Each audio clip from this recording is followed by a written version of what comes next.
A second trip to Australia is on the books as we approach the final few rounds of the iRacing season, and with that, the final few rounds of FF1600 broadcasting on Maconi Entertainment.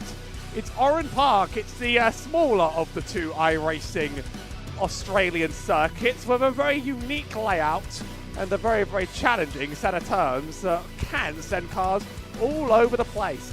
Free track and iRacing's attracted a huge field, 80 sign-ups, including some absolute legends of the Formula scene. It all comes together here on. Yeah, we're looking to have a fun race here at one of two tracks on the iRacing platform whose first name starts with O and has park at the very end. This is a fun track, though. Really enjoyed it. I think it's going to result in similar racing to Oulton Park, where it's probably going to be a bit draft heavy, probably going to be a little bit of attrition throughout this race as well, and some very slow, tight, and fiddly turns throughout this circuit as well that can be fun if you get them right and don't have any other cars to worry about. Otherwise, if you're in the midst of a pack of a whole lot of race cars trying to go side by side, you may be feeling the burn here at Oran. I've got a shout out among our 4.3K SOF, an old Skip Barber legend I used to do a lot of commentary on back on the Sunday mornings. Sam Devontier, with his 9K, has decided to put it all on the line here at Oran Park. That's the Australian spirit. 20 cars on the pack today, so a very, very busy one. Notice this is kind of a track of multiple parts, really. The first section, very tight and twisty. Some turns that come at you when you least expect them as you hop over the bridge to the other side. And obviously a turn 1 and 2 where side-by-side running is very, very hard. And then it suddenly speeds up a ton. Rookie races often go to just the back half of this circuit where you fly over Estes on the hill, you go to Ron's favourite corner name in all of iRacing, and then you hook it up and try not to hit the wall on the way out. So it's got a little bit of everything around here. It may just be houses now, but iRacing does have it forever in its hearts.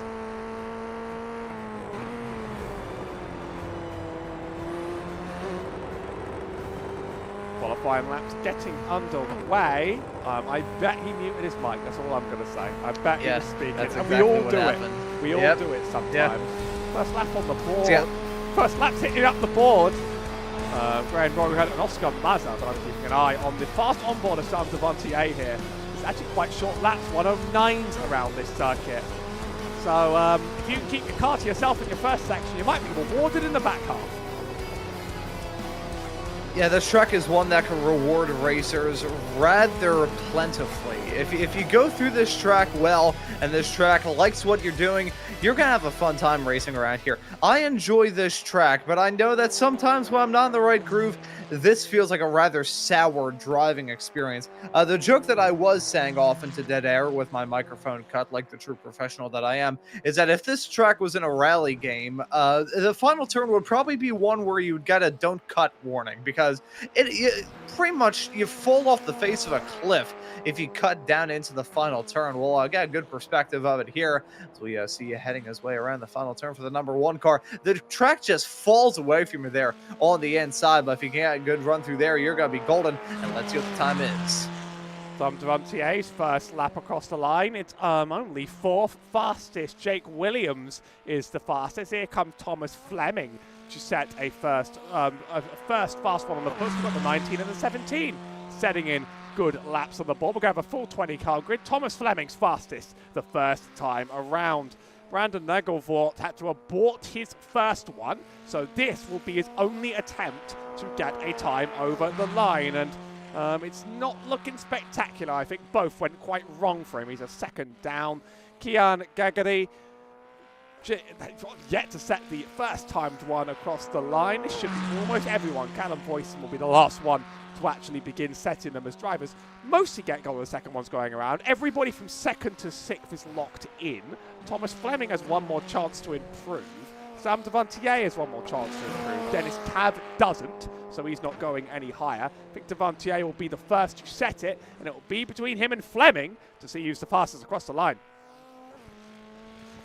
As you can see him using all the asphalt allotted to him, comes across the line. Is it an improvement on P8? Can he jump up into the pole? He does not. P4 though for Sam Devontier. That's a good time for him. He's set to join Alexander Istad on that second row. Thomas Fleming has been a maestro of this season up to this point. Has gotten multiple wins, including 3 straight leading into last week's affair at Long Beach. So he's had a pretty good season. Jake Williams, good to see him out there on the racetrack. We do see him occasionally here in this series.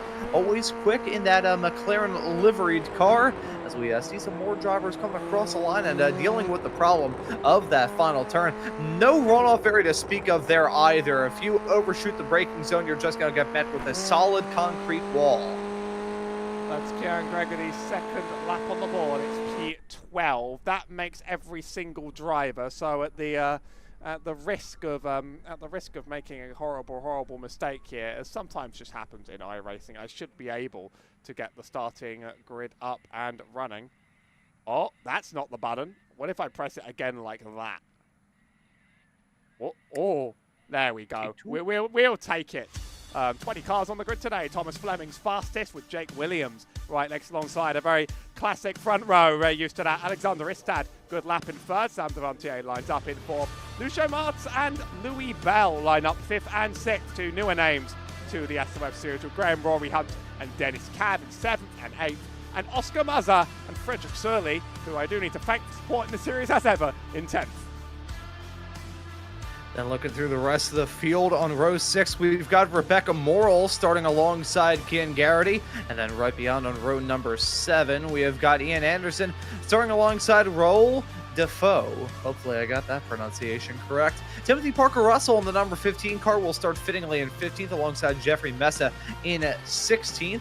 Then looking right behind on row number 9, we've got Nato Braun alongside Callum Voisin in the M&M's car. That car is always very odd to look at out there on the racetrack, with Brandon Nagelbord and Ian Griffiths completing your top 20 and completing your field here in this race. Pretty stacked grid of racers. Oran Park, part of base content, as you said, Howie, a track that has been preserved on iRacing, one of a rare club of tracks in this sim that have gone the way of the dodo bird. But every single one of the tracks that has now disappeared have their own little unique challenges, whether it be here or whether it be another track that we've done broadcast at here on Maconi, that being USA International Speedway. They always have some nice little quirks to them that you can't get anywhere else. I can't even get in real life because they're usually already torn down.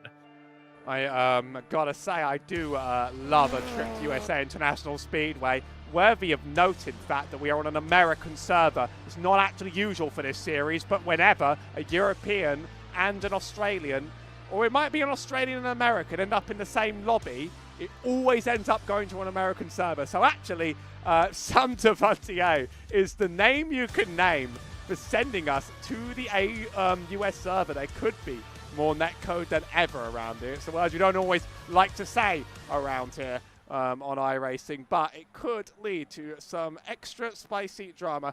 Drivers now starting to grid, going to be 20, so we're going to have some time. I don't know if you have a real quickie for us, Ron. I know it's got to be a quickie that you can cut off quite quickly. You know, actually, it's just a quick little story here. I decided out of the blue, as we've gotten this broadcast up and rolling, that I want to take a look at some reviews of a local taxidermist. So we can go through those a little bit later on if this race gets dull. This might be the sort of track that might make it a little bit too difficult for it to get super boring, to be honest. We'll have to wait and see. Yeah, quite a few drivers on this server with significant ping, because it's almost an entirely European field. It is a European and Australian that has caused the middle ground server to be here. There's actually no Americans here at all. The lowest ping starts at 125. And the highest goes up to 233. So you want to talk about an unusual race here. That might just be a wild card factor in itself. I never thought I'd quite say that the side of the world chooses to throw unusual things our way. We don't even have a driver like Andre Castro to be the driver with the ping in the middle of it all. Instead, everyone just sort of has to suffer. Yeah, see, I wish that iRacing had servers on the South Pole. I think that would probably be a better middle ground. That way everybody has bad internet. Let's put a server on the moon. Why not? That'd be fun. Plus, it'll give the astronauts the opportunity to get in their sim rigs, too. I mean, they do say that we have to use Antarctica for peace. So as a result, I mean, I don't really know if iRacing races can count towards peaceful purposes. Every driver's now hit the grid. 20 minutes, could be 18 laps here on the road, led by Thomas Fleming. I don't know if there's actually a good camera angle for the start, so we're just going to roll with this one and see what happens. Clean launch from the top two. That angle certainly isn't it, but there is pretty much nothing that covers the front row this very, very well. Lots of drivers taking a duck to the left-hand side, almost free wide break to enter turn one. Alexander Istad, I thought, might be able to get a good run. Turn two can be very, very dangerous. But actually, I think every driver is going to make it through in one piece. And that's going to get this race up and rolling. There's about space to go too wide in these cars. Maybe fit a third one in if you're a unique brand of crazy. But it's going to be very tightly compressed the whole way. And there's going to be very little to draft off. Yeah, even though you've got that very long start-finish straight away, this track is mostly turns, so you gotta worry about getting through the turns as smoothly as it can. Drivers have not farther behind. That's Frederick Sorley and Ian Anderson dropping down like stones into the pond. That's coming out of the overpass. That's Ian Anderson and Frederick Sorley. Ian Anderson with the meatball flag, so that's the beginning of the end over there.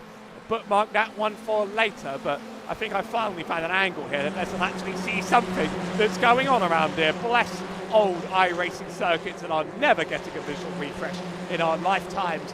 Drivers now hugging the wall, and Thomas Fleming ducks out of line to try and get a preferential run into turn one, or maybe to hold off the only draft that exists around here. You fly into turn one at high speed and have to keep it slowed very quick for two. Sam Devontier takes inside of Alexander Istad like it's nothing. That's going to be a real passing zone if you're brave enough throughout this race. Maybe the draft really is going to be a long-term factor. Yeah, as much as turn two, that heavy braking zone to get the lap up and rolling is a good spot to get a move done. You got to worry about the bend in the road leading into it also, because if you get that wrong, you're going to be feeling rather poor throughout the rest of this race. So I'm keeping my eye on turn number two. You know, I started the show by comparing it to Alton Park, how that track kind of similar in an odd sense, where you just have a very long back flat out blast, and the rest of the track is pretty much just all turns. I feel like this track does... I think there are some comparisons to be made there. I don't think I was speaking with a mouthful of cherry stones, as there goes a move from Williams. Big send up the inside from Jake Williams. I didn't quite know that was going to be a bold enough place to go, but he's going to have an unusual line now coming out of that first turn. And I think now a lot of weaving. Whoa, there are going to be big draft fronts down the straight. We're weaving that hard already on lap two. It's Graham Rory Hunt in the 6 car that's the fastest over the line. Likely had very little in the way of battling, and Jake Williams is out very, very, very, very wide. That is not how to take that turn, and that's going to lose him everything. Yeah, things going down a hill real quick for Jake Williams as we take a look at what really started it all. Let's see as he headed his way into turn number two here. Looking all right, lock up. I think there are 2 lockups there down to the turn. Goes off into the gravel trap. That could have been a heck of a lot worse. He keeps it out of the barrier, keeps it out of his competitors, but that could have ended in tears even more than it already did. Here's the incident early on. I think it's Kian Gagarin that sends it 3 wide. And that's the result. 2 cars down and out and spun around to the back. That was what the cause of that incident between the two. It's very, very harsh to hand out a meatball for that. Let me put it like that. I do definitely feel bad for the bigger victim in terms of damage. It's an absolute rat race here, down the start finish. Drivers really, really, really fanning out and really gaining big runs on each other. It's Graham Rory Hunt in the bright blue behind Dennis Cav and Jake Williams, who wants to get those places back as soon as possible. Very wheel to wheel, and something happened there that we didn't account for. That's Alexander Istad. That sort of surprised us as much as it surprised everybody else. I see why we put racing quotes now. Was this just a self-inflicted block-up, wrong time, wrong place? It turns a little bit blind. Yeah. Yeah, it is. And yeah, just loops it. People are just in a horrible place for it. Yeah, spun at the worst time, locked it up, ran off into the gravel, right as we saw from Jake Williams just a matter of one lap ago. You got two different ends of the spectrum. You hop the berm and run off the track. You're either going to loop it around like just happened for Alexander Istad, or you're going to run wide like what happened to Williams. Certainly, I would have preferred what happened to Jake Williams to what just happened to Ian Anderson. That was a code brown moment for the both of them, but Istad, my apologies. He's now down in pit lane. Gregory Hunt piled into all that as well. The back end of the car was probably about 5 feet up in the air as Dennis Cav has also come into the pit lane as well in the number 11 car. Very tricky pit entry here at Oran Park. Usually I would draw from experience on the Weekend Warrior show, but I actually wasn't on that this week, so I'll have to just say that pit entry from my previous time covering this series is absolutely horrifying, as we look like we have a battle maybe developing up at the front between Fleming and Devantio. Yeah, a lot of meatballs given out for that incident in the wrong time and wrong place, really. So that's more drivers sent to the back, and I think Sam is very fast on the long run. He is over against a 6K, but you don't hit 9K by doing absolutely nothing. He's a fast one, but very few have actually really been able to challenge Thomas Fleming in close wheel-to-wheel racing. Usually he just gets to run away with it, but if I could count anyone to catch up, it would be Sam. I do have memories of the Skip Barber on Sundays, and he was one of the names that definitely came up on those Australian server times. Right now, down the start-finish, trying to work out how big the runs are. That's the fastest lap on the road, but that's not going to be a pass for now. I'd give it time. That might develop. Oscar Mazza and Rebecca Morrill, 5th and 6th. They started 11th and 9th. Also having a similar chase of their own, just further back. Yeah, I like that car of Rebecca Morrill, that kind of sunset look there. I will say that's usually what I go with the YouTube branding on my own YouTube channel, so I may have to send a strongly worded letter to Rebecca Morrill behind the wheel of that number 16 car.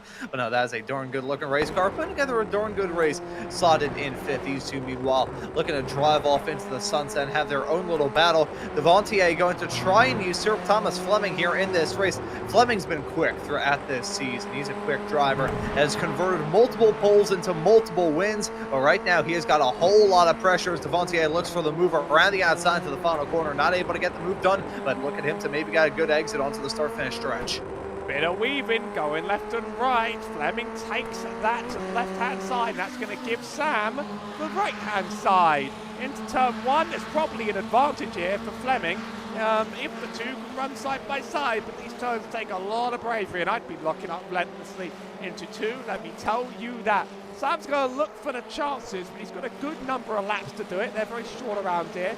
A planned 18 on the road. We're only on the 7th, so not even halfway through race distance. He's got to try and size up his opponent and work it out. I think something may have happened to Nato Brown because he's running very, very, very slowly.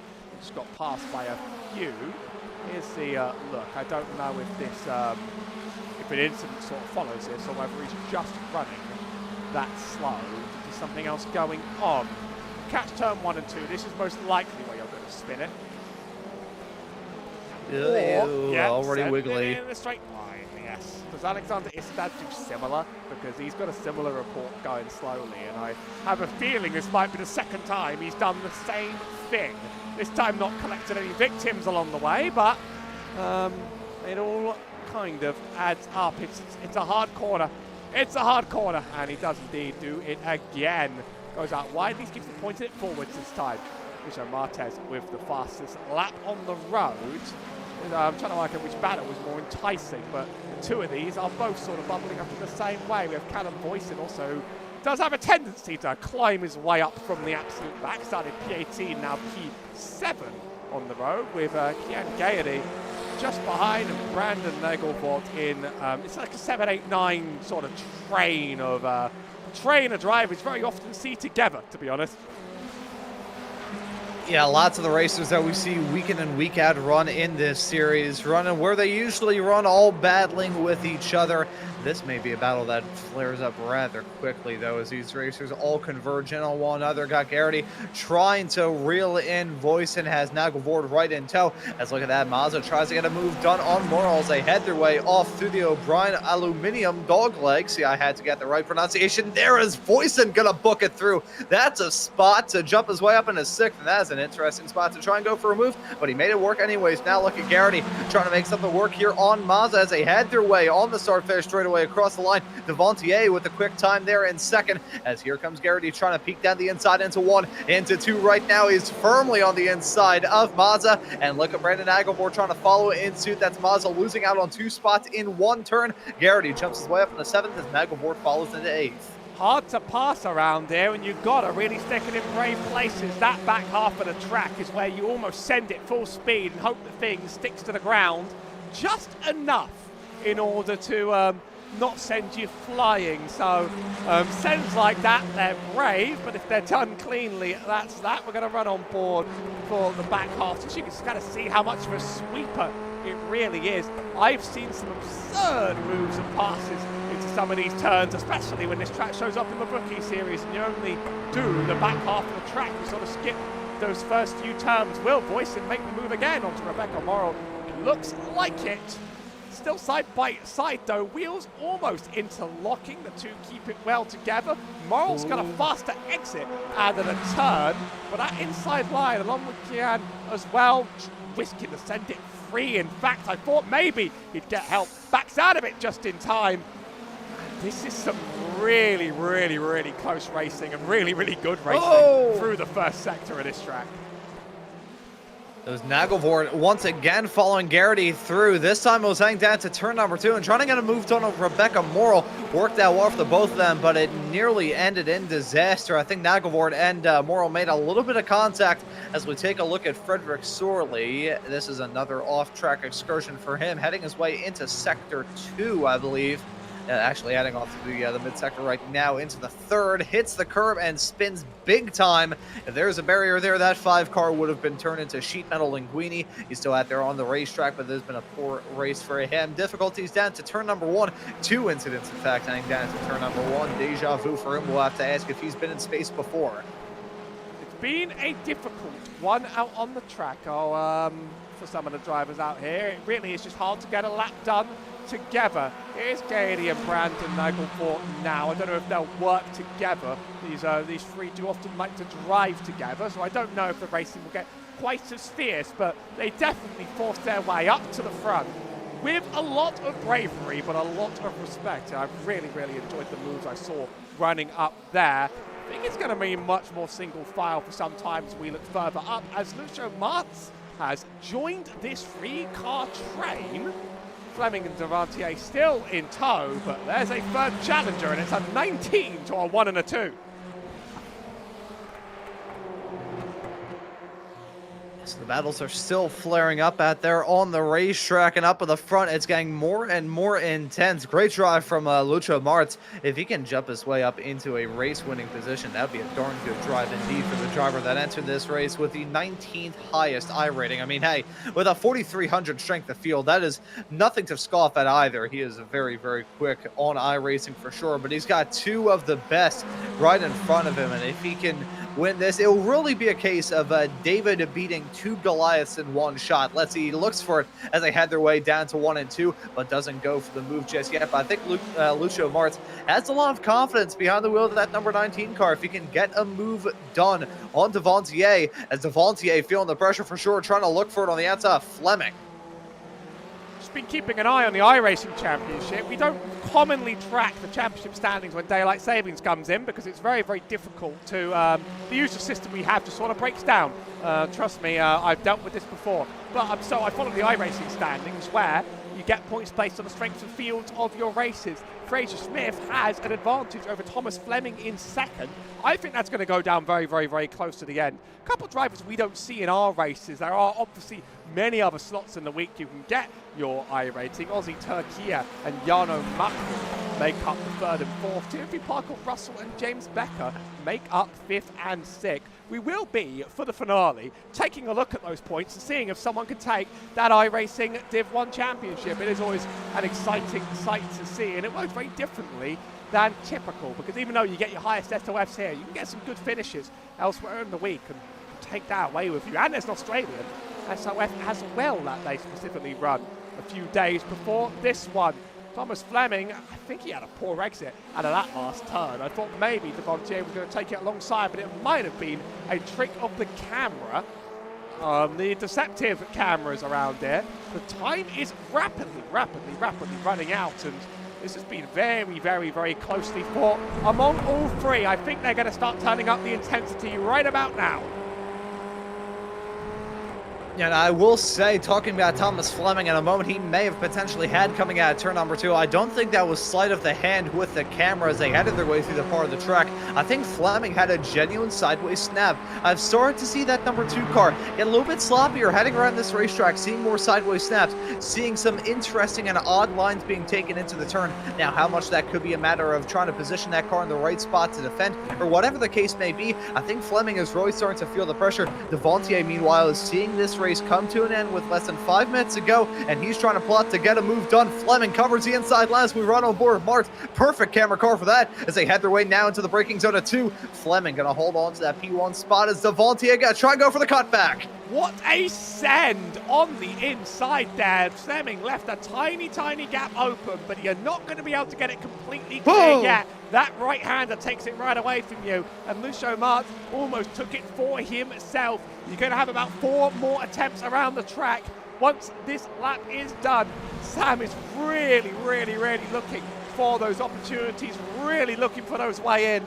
He's either going to get past or there's going to be drama to get us there. Stay tuned for one of the two, whichever one it may be, as we run up the last few turns. We get another big draft down the start-finish.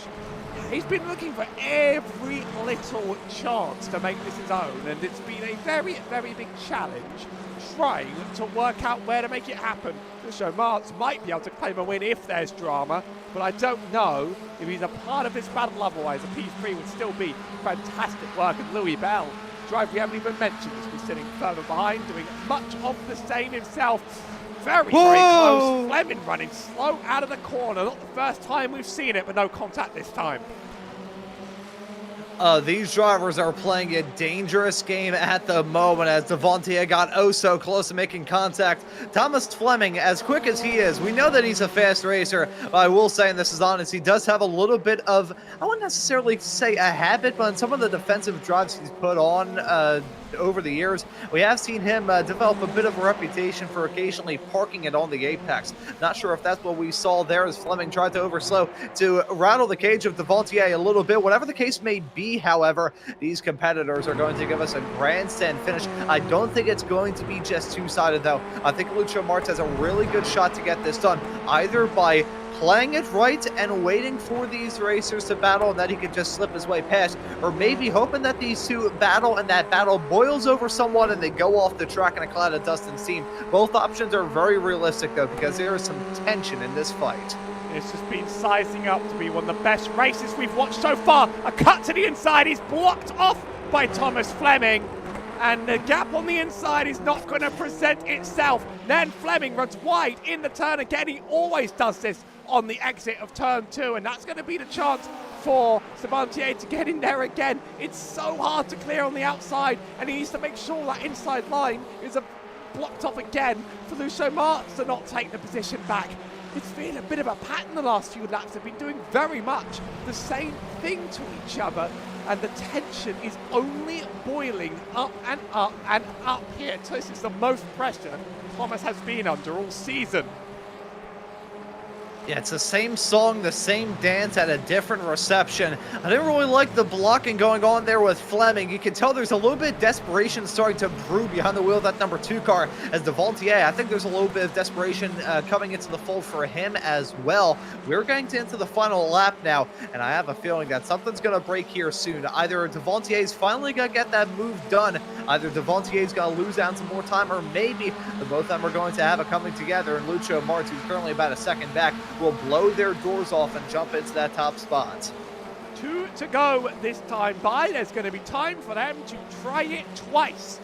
So that's a much quieter first few turns this time around. Nothing really much kicks on. I believe Oscar Mazza just snuck past Kian Gaiety as well to make up the P6. But this battle, which we have to watch from the chopper because iRacing don't offer us too much better. I mean, like, look at that. That's not particularly helpful. We'll catch a little bit of this, but no doubt it's going to struggle to see the action going around. Sam only has 2 more chances, and he might just decide this isn't worth risking it all over. Lucho Martz has fallen off hugely. Louis Bell can actually end up taking this P3 off him. He's going to need to hold on for a lap as we come around for the white flag lap. About 15 seconds on the clock as I speak right now. We didn't see the white flag the first time. Here it comes, and here comes the chase between the two.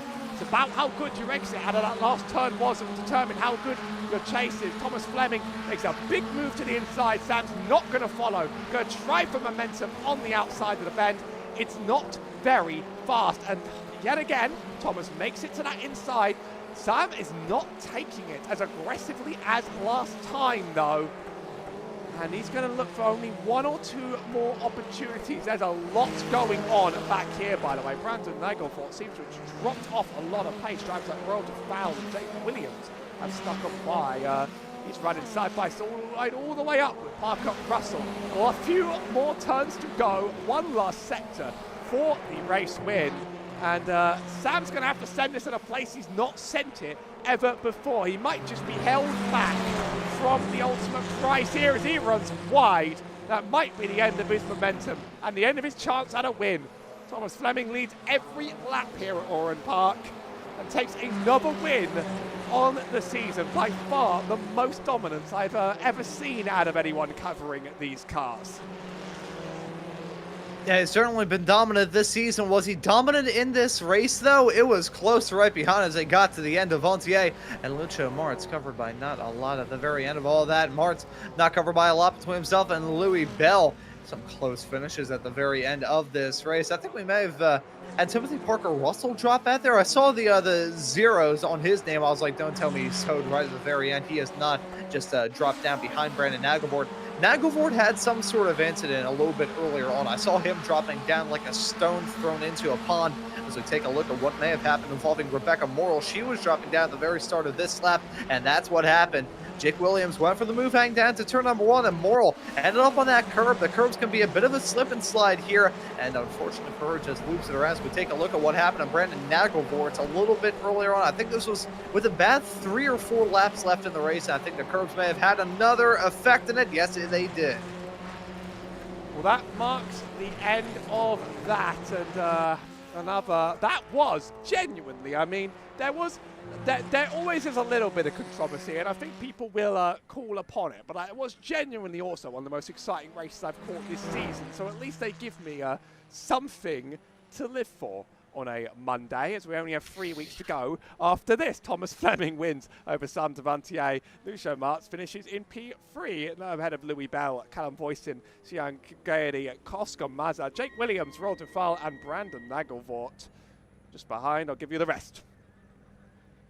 And then looking right behind, you can see Timothy Parker Russell slotted in 11th, Jeffrey Messa in P12, Rebecca Morrill in 13th, Ian Griffiths in 14th, Nato Braun in 15th, Frederick Sorley in P16, Dennis Cav in 17th, Ian Anderson in 18th, Alexander Istad in P19, Graham Roy Hunt round out your 20 cars class in this race. Many of them did run into some difficulties, it must be said, but nonetheless, as you said, Howie, a very smooth and a clean race here. A couple of controversies every now and then. I think the move from Garrity a little bit earlier on was was a bit of a kamikaze mission, but nonetheless, probably one of the best races that we have covered this season. But before we wrap up for the show, can I share a slightly disturbing realization that I've made throughout this broadcast about something that I mentioned a little bit earlier on in the show?